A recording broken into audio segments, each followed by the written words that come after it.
Write your name and seat number in the chat box. So good morning all students.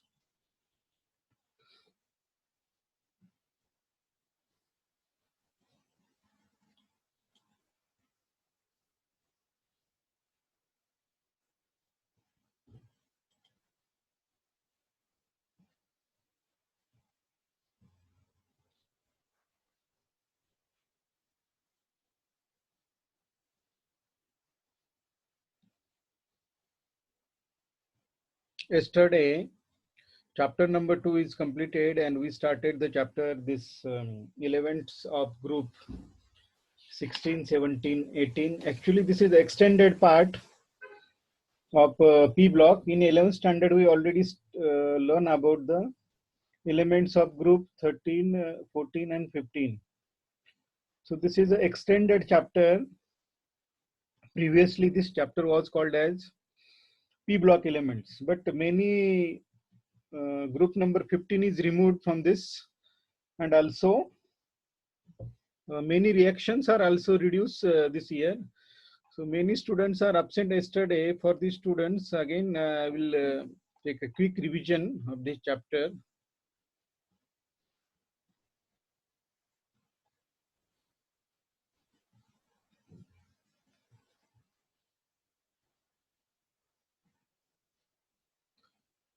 So those students who absent yesterday, please listen carefully. We started this. This is one of the biggest chapter of inorganic chemistry, having 8 marks weightage. So only there are 3 chapters in your textbook which is having 8 marks weightage with option. One is chapter number 7. This is elements of group 16, 17, 18. Then chapter number 8. That is the transition elements and inner transition elements, and one organic chemistry chapter, that is aldehyde, ketones and carboxylic acids. So this is a inorganic chemistry part. No any mechanism is there, no numerical will be asked, only theoretical part is there. So that's why I will take it very fast. So this part is completed yesterday. What is mean by P block elements? Because in P block elements, the last electron enters in P orbital. This P block starts from group number 13 and ends with group number 18. General electronic configuration is NS2, NP126. So in the periodic table, these P block elements are kept on the extremely right hand side of the periodic table. This P block starts from, see, this is a IUPAC periodic table. This is authentic periodic table, so we can see clearly here. In this diagram, we can see clearly from this group number 13, boron, P block starts because last electron enters in P orbital from here.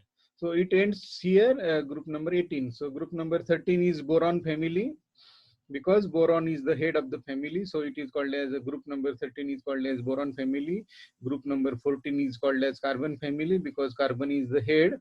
Nitrogen family. Group number 15 is called as nitrogen family. Group number 16 is called as oxygen family, or it is also called as chalcogens. So this group 13, 14, 15, it is included in 11th standard syllabus. So it will be not repeated, but in 11th standard, we already learn about the atomic size, what is mean by atomic size, what is electronegativity, what is electron gain enthalpy, then factors affecting on atomic size, factor affecting on electronegativity. So this part will be again repeated for 12th standard. For group 16, 17, 18, these are included in this chapter number 7.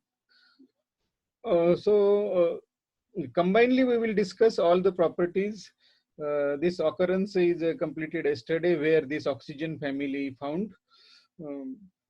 So those students who absent yesterday, I want to tell one thing. These ores are asked for exam. Ores, gypsum ore, then what is the formula of this gypsum ore? What is mean by Epsom salt? What is mean by this barite? What is this galena, zinc blend, copper pyrite? So the formula and the name will be asked for the examination for 1 mark, and which is a radioactive element. So this oxygen family contains oxygen, sulfur, selenium, tellurium, and polonium. Yesterday also I have given one uh, hint, one clue also how to remember these oxygen family. So I have prepared one sentence. Old style say T PO. Old stands for oxygen.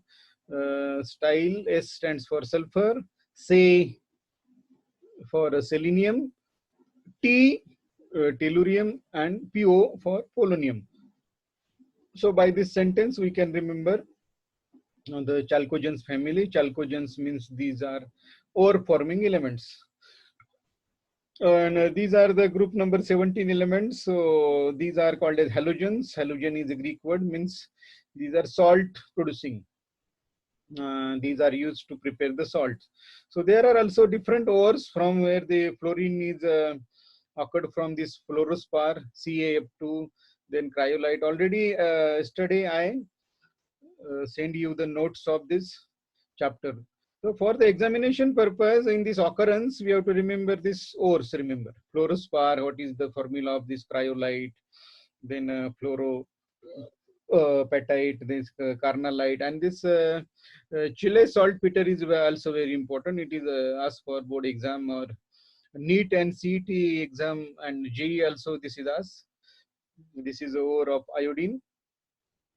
Contains 0.2% of sodium iodide. Remember this name, Chile saltpeter.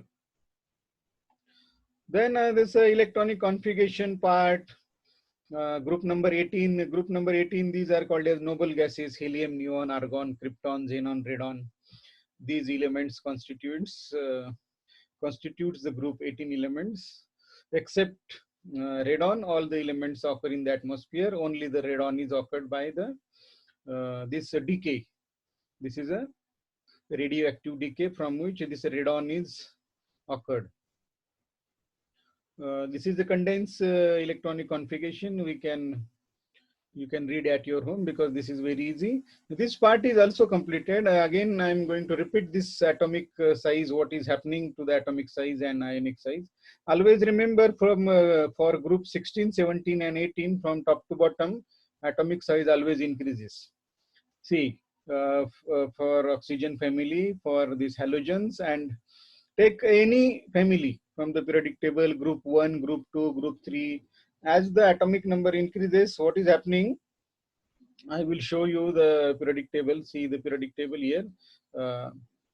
We are discussing this 16, 17, 18. From this oxygen to this polonium, what is happening? Atomic number is increases. As the atomic number is increases, electron is added in new cell. We can see this table. See, in case of oxygen, electron enters in 2s2 and 2p4. But in case of sulfur, we can see clearly electron enters here in 3s2 and 3p4. That's why the general electronic configuration of group 16 is ns2 and p4. N stands for this shell, ns2 and np4. So we can see here oxygen to sulfur, electron is added in third shell, then fourth shell, then fifth shell, then sixth shell.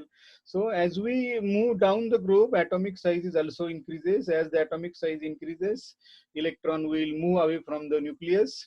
So as the electron move away from the nucleus, it is very easy to remove. So ionization energy values will be decreased, electronegativity values will be decreased.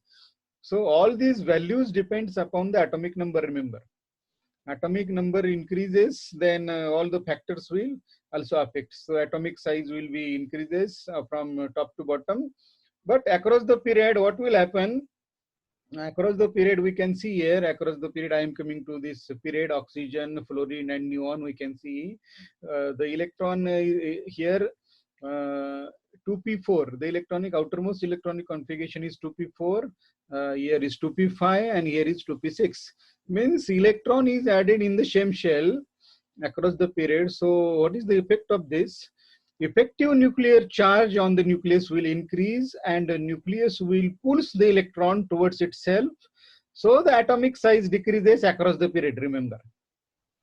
Across the period, atomic size and ionic radii will be decreases because the effective nuclear charge increases. And why this effective nuclear charge increases? because electrons are added in the same shell, and entire effect will be electrons will be pulled towards nucleus. So there is a contraction in atomic and ionic radii, remember. So this part also I explained in 11th standard also, and this is asked for 1 mark. How the question will be asked for the board exam, remember, write the periodic trends of group 16 with respect to atomic and ionic radii, ionization energy, electronegativity, and electron gain enthalpy. This question becomes for 4 marks, remember. For 1 mark, one trend we have to write from top to bottom what is happening and across the period what is happening.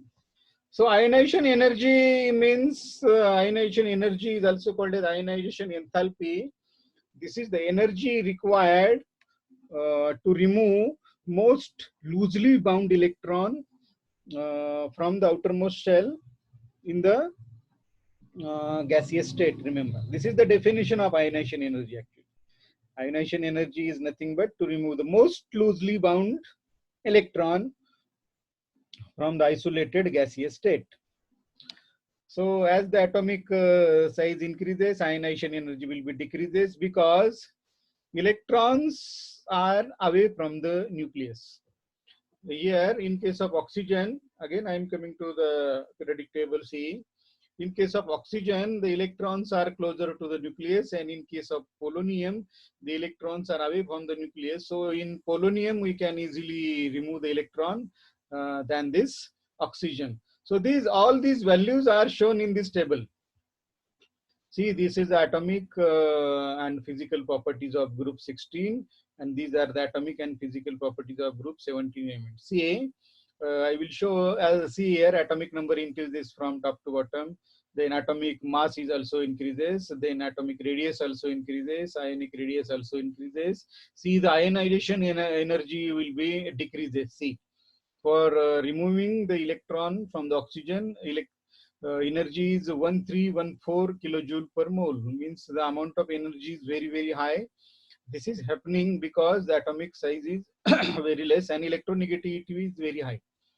See, the amount of energy required to remove the electron from this polonium is only 813 kilojoule per mole, but in case of oxygen, the amount of energy is very high, 1314.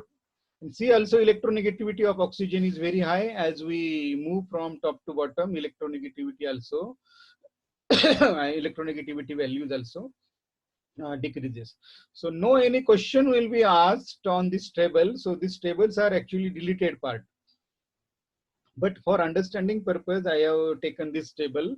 No any value will be asked for the examination. Remember, they will not ask the atomic numbers of oxygen also. They will not ask the atomic radii or ionic radii of any element.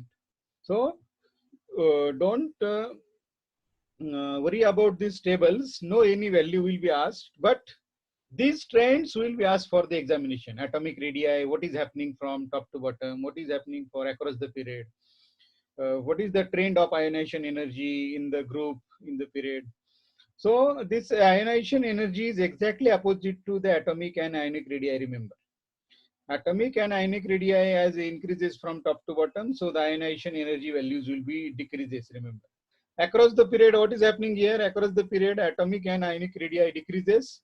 So ionization energy will be increases because amount of energy required to remove the electron will be more. So these factors yesterday I explained. Electronegativity is also explained. Within 1 minute I will explain.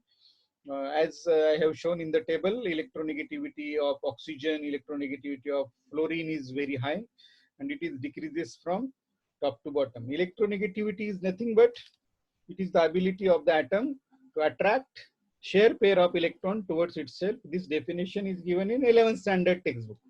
For 12th standard, it is not given.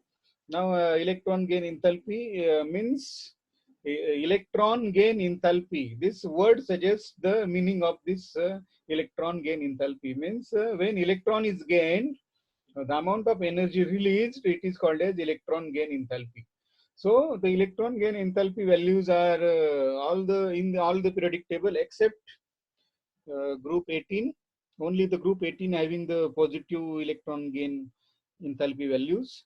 and other than group 18 in all the entire periodic table, these values are negative. But in case of group 16 and 17, the electron gain enthalpy values becomes less negative down the group. Exception is again oxygen and fluorine, because it is having the smaller size. So these problems are also explained yesterday. Now I am coming to the physical properties of group 16, 17, 18. Physical properties means outside properties, physically how these elements looks. First we will discuss this oxygen family or chalcogens. They contains old style, say TPO, oxygen, sulfur, selenium, tellurium and polonium. So we will discuss these properties. Oxygen is a gas. In the group number 16 family, only oxygen is a gas, while other elements are the solids at room temperature. Then oxygen and sulfur, these are the non-metals. Remember, oxygen and sulfur, first two elements are non-metals. Then selenium and tellurium, these are metalloids. They shows the properties of metals and non-metals also. While only the polonium is a metal. In this group number 16, there is only one metal, polonium, remember, which is radioactive. And radioactive means which emits the alpha, beta and gamma radiations, which is having half-life is only 13.8 days. So the melting and boiling point also increases with increasing atomic number, because you know the agglomerization increases. Agglomerization means the molecules come closer.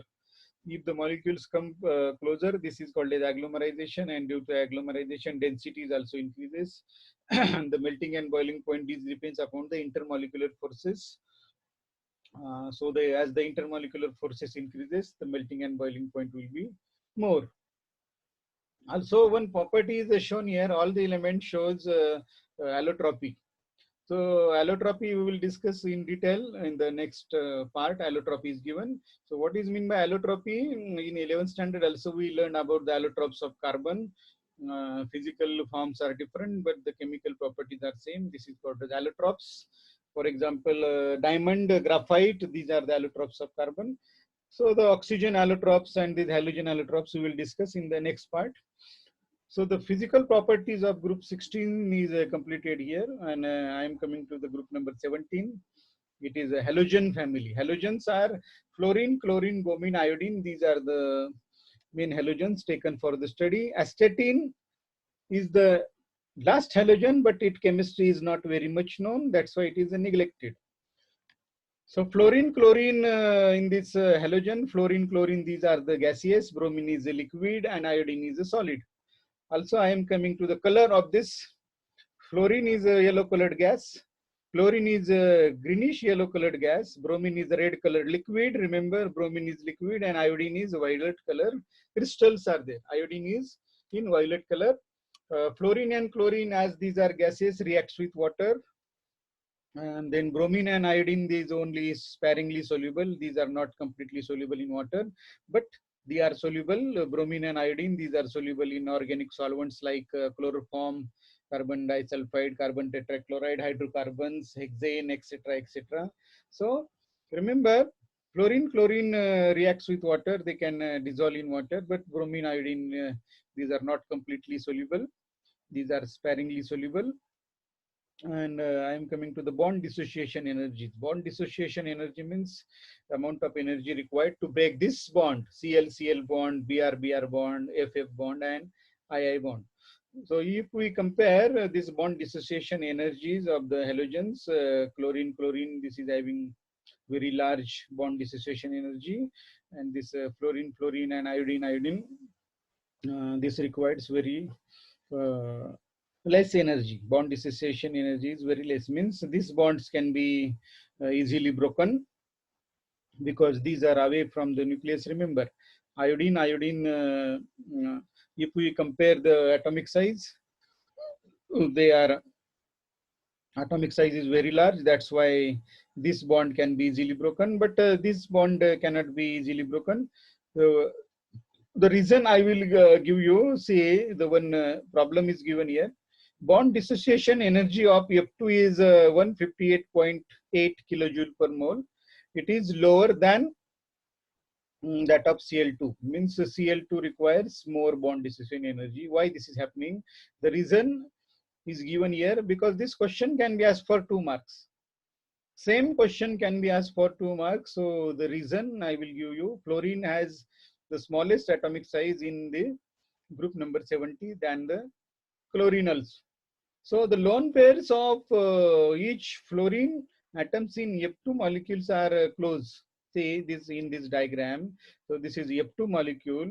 In this F2 molecule, we can clearly see there are the lone pairs of the each fluorine atom. So see, we can see this is a lone pair. This is also lone pair. So lone pair repulsion is there. They strongly repel each other, and what is the effect of this? This bond becomes very weak. As there is a lone pair, this is one lone pair of one fluorine, this is a lone pair of another fluorine. So this lone pair repulsion is there. That's why this bond, F2 bond, becomes very weak, and it requires very less energy to break this bond. But in case of chlorine molecules, there is a, as the atomic size is increases, so the bond length also increases. So the distance between these lone pairs will be more.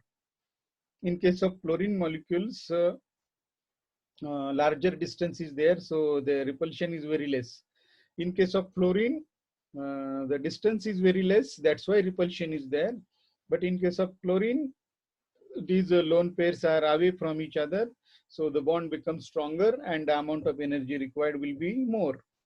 So this is the reason it may be asked for 2 marks for the examination. Then another problem is given. These problems are also given in your textbook, but I make some changes in the problems. I make it simplify. I will explain this problem number 7.3, and the remaining problem we can read at your home. Why there is a large difference between melting and boiling points of oxygen and sulfur. So this oxygen and sulfur belongs to the group number 16 family, remember. Oxygen, this melting and boiling points always depend upon the intermolecular forces, remember.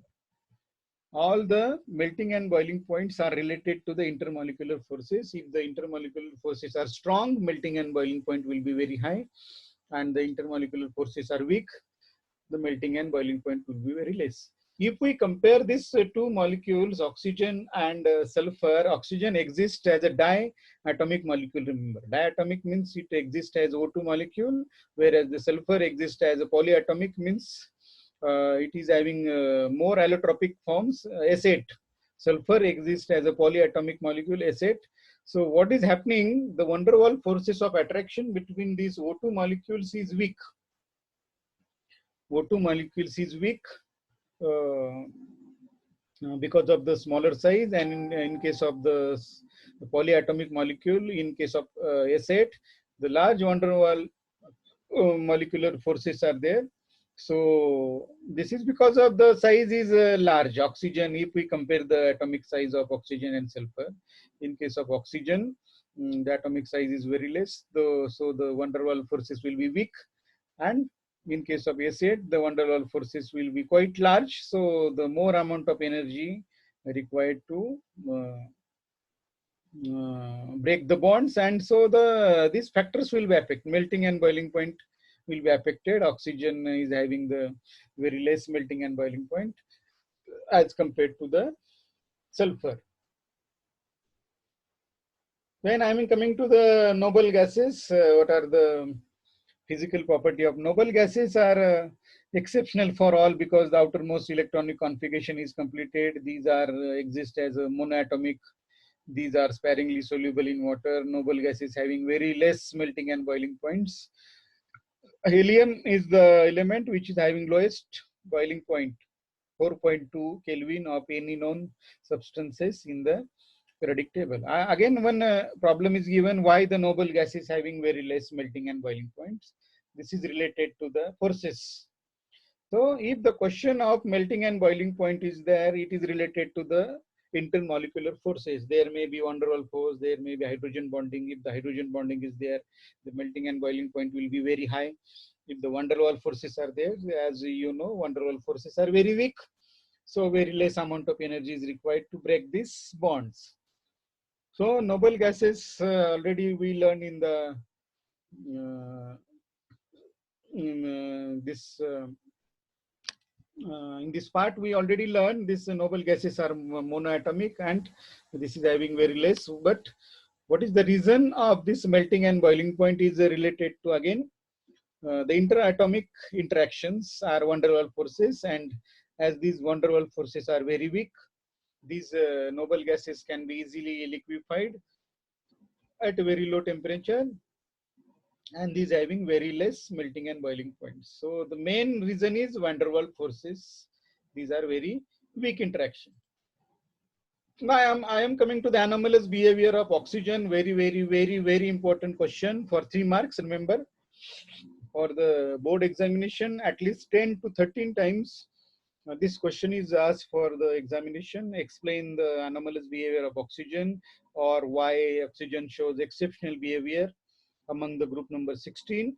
Same question is asked for the fluorine also. Explain the anomalous behavior of fluorine, why fluorine shows exceptional behavior. Means this question will be changed only, but the answer is same. Oxygen is the first member in group 16, shows some exceptional properties than the other groups. Fluorine also is the first member of group number 17, shows exceptional behavior from the other elements. Why this is happening, I will explain. Because there are 3 reasons main. Oxygen having the very small atomic size, electronegativity is very high, and absence of d orbital is there. So these 3 points are responsible for oxygen to show exceptional behavior. It is called as anomalous behavior. Anomalous and exceptional, this is the equivalent word. These are the same words. So why this is exceptional? Because the 3 factors are there. Small size, high electronegativity, and absence of d orbitals. Now there are some important points of differences between oxygen and other elements. So which are these elements, which are these factors, I will explain. If the question is asked for 3 marks, we have to write all these points, remember. Means first one is physical state. Physical state of the oxygen. Oxygen is a gas at ordinary temperature. Already I explained you. And other elements are solids. So this is exceptional. Physical state of oxygen is gas, and other elements, these are the solids. So this is the first exceptional related to the physical state. Then I am coming to the atomicity. Oxygen always exists as a diatomic molecule O2, while the other elements of this group number 16, they exist as a polyatomic molecules. For example, phosphorus exists as a P4, and then sulfur exists as a S8. So physical state is completed, then atomicity is completed, then I am coming to the magnetic behavior or magnetic property. So magnetic behavior of oxygen is paramagnetic, while other elements are diamagnetic. So there is again a difference of oxygen paramagnetic and diamagnetic, and this paramagnetic also I explained when in the chapter number coordination compounds. I explained this. Diamagnetic means when there is no any unpaired electron is there, it is called as diamagnetic. And paramagnetic means when the unpaired electron is there, it is called as paramagnetic property.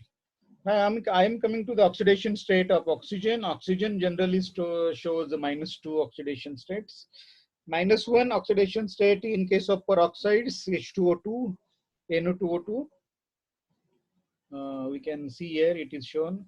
Generally, the oxidation state of oxygen is -2 because -2 means always it tends to accept the 2 electrons, so its outermost shell will be completed. But in case of peroxide, the oxidation state is -1. Only in one compound oxygen shows this +2 oxidation state, remember. OF2. In case of OF2, only this +2 oxidations shows, oxygen shows a +2 oxidation state, remember. In only one compound, OF2. And other element shows the oxidation state -2, +2, +4, +6. So this is the difference between oxygen and other elements.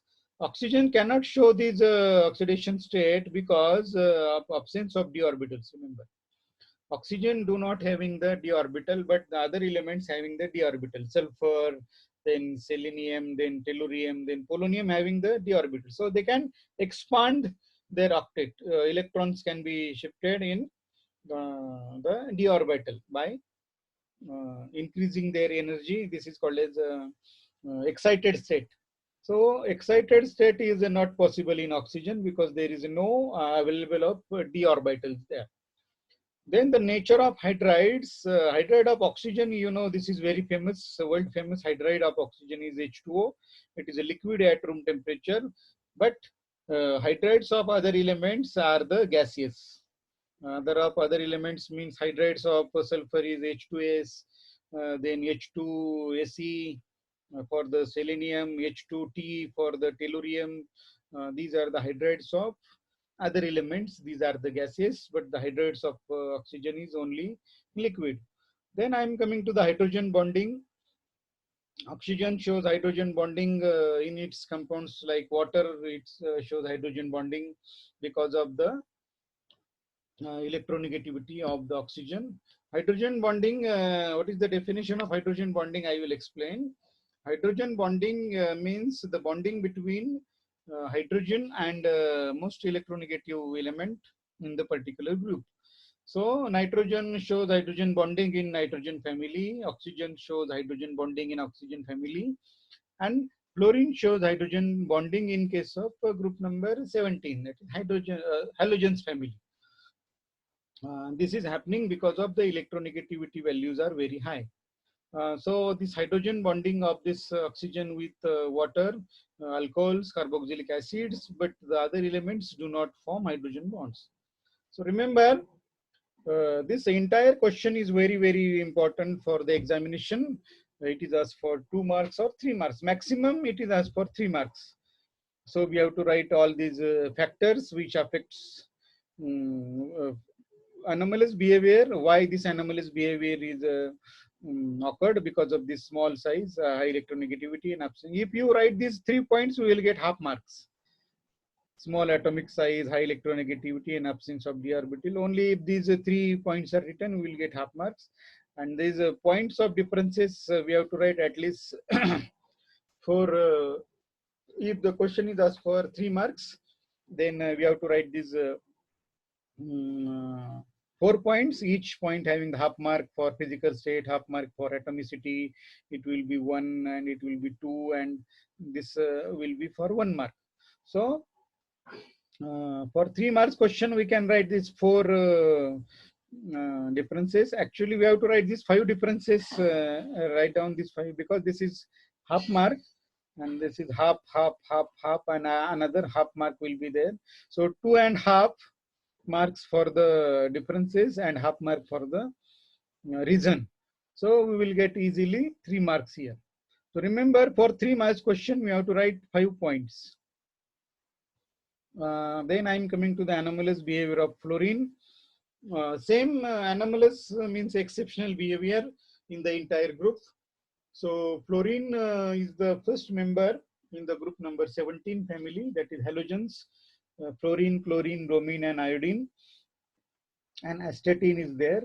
Fluorine is the first element in the group number 17, which shows exceptional properties or anomalous behavior because of the reasons are same, because atomic size is very small, then highest electronegativity of fluorine is very high, then low bond dissociation energy, very low bond dissociation energy. Fluorine, this bond can be easily broken, very low bond dissociation energy, then non-availability of d orbitals in the valence shell.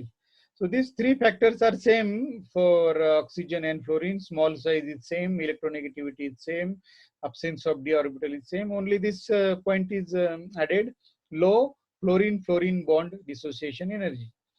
Now, again, there are the main points of differences between fluorine and other elements. These are as follows. First one is reactivity. As you know, only one electron is required for this fluorine to complete its octet. So these are very, very reactive. These are highly reactive. Fluorine is very reactive because of only one element is required to complete its octet. And another reason is this bond dissociation energy is very, very low. This bond can be easily broken. So the fluorine, as compared to the other elements in the group, fluorine is very, very reactive, and other elements are not very much reactive. Then I'm coming to the hydrogen bonding. As explained earlier, fluorine is electronegativity. Electronegativity is very high, so it forms hydrogen bonding. Due to small atomic size and high electronegativity, it forms hydrogen bonding in its hydrides, but the other elements do not form hydrogen bonding, remember. Means other elements in these groups are chlorine, bromine, iodine. These do not form hydrogen bonds. Remember, and because of this hydrogen bonding, this HF is a hydrogen bond with fluorine. So HF is a hydrofluoric acid. This hydrofluoric acids also behaves differently. So HF is an acid which is a liquid, while other halo acids are gaseous. HF is only the liquid, and other halo acids means other halo acids are HCl is a gas, HBr is also gas, then HI is also gas, but this only HF is a liquid. HF is a weak acid because the bond between hydrogen and this fluorine is very uh, strong bond. This HF bond is very strong bond because hydrogen bonded, and the bond between the other HCl, HBr, and HI, these are the very weak bonds. So acidity depends upon the hydrogen. If the hydrogen is easily removed, the acid will be strong. But in case of HF, this hydrogen cannot be easily removed. That's why this is weak acid, remember. HF is a weak acid because hydrogen, we cannot break this bond easily. We can easily break the bond between hydrogen and iodine. So HI is a very strong acid and HF is a very weak acid because of the bonding between this hydrogen and fluorine. Then next point is oxidation state. Fluorine always shows oxidation state -1 in all its compounds. Always, fluorine always shows -1 oxidation state. There is no any exception for fluorine. But the other elements show -1, addition to -1, they can show +1 also. They can show +3 oxidation state also. They can show +5 oxidation state also. They can show +7. These oxidation states are possible because in case of bromine, chlorine, iodine, they are having the d orbital. But fluorine do not having the d orbital. That's why it is not possible for fluorine to form these different oxidation state. Then I am coming to the electron gain enthalpy values. Electron gain enthalpy values of this fluorine is less negative than the chlorine because of small size. So I am coming to the nature of compounds. As only 1 minute is remaining, I will complete these 2 points, and remaining points tomorrow we will discuss. So the nature of compounds, mainly this fluorine having tendency to form ionic compounds, and other elements can form the covalent compounds, then polyhalide ions. Fluorine does not form polyhalide ions because there is absence of d orbital, and other elements can form the polyhalide ions. So I am